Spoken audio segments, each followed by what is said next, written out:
अस्सलाम वालेकुम जनाब।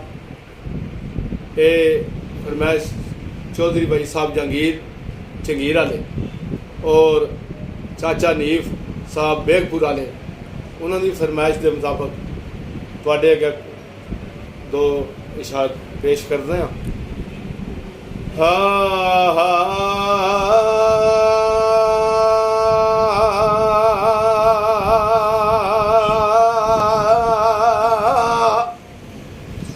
ओ जीवन जिस दरख्त दा फल खाइए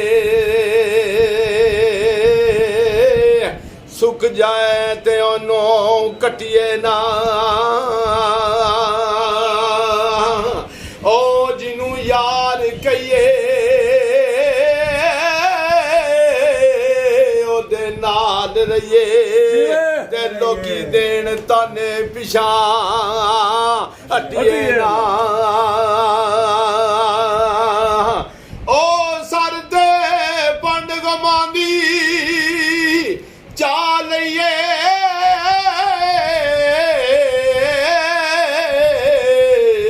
पार समझ के ओनो सटिए ना। ते महमद बूटिया मिले यार दे नाम दी सुनी भाई साहब। ओ महमद बूटिया मिले यार दे नाम दी सूली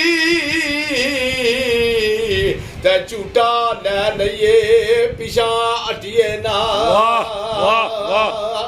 ओ रे रुठड़े नहीं रहना शाहरादा।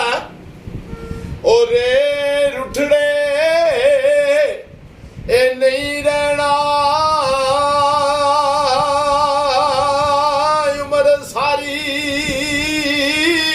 ते एक दिन ए परदेसियां ने टुर जावना ते किसे आन के वेखना ए मुख तेरा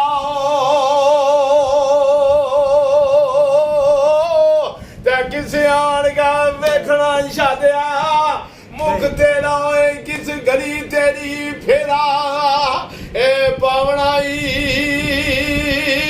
असी सकदे ओए टुर चले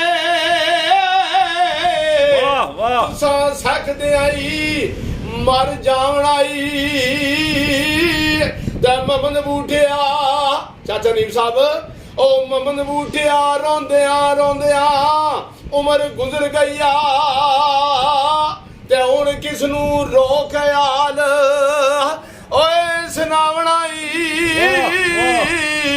ते सरकार मियां साहब आर वे कड़ी फरमांदे ने असला नाल जे ओए ए नेकी करिए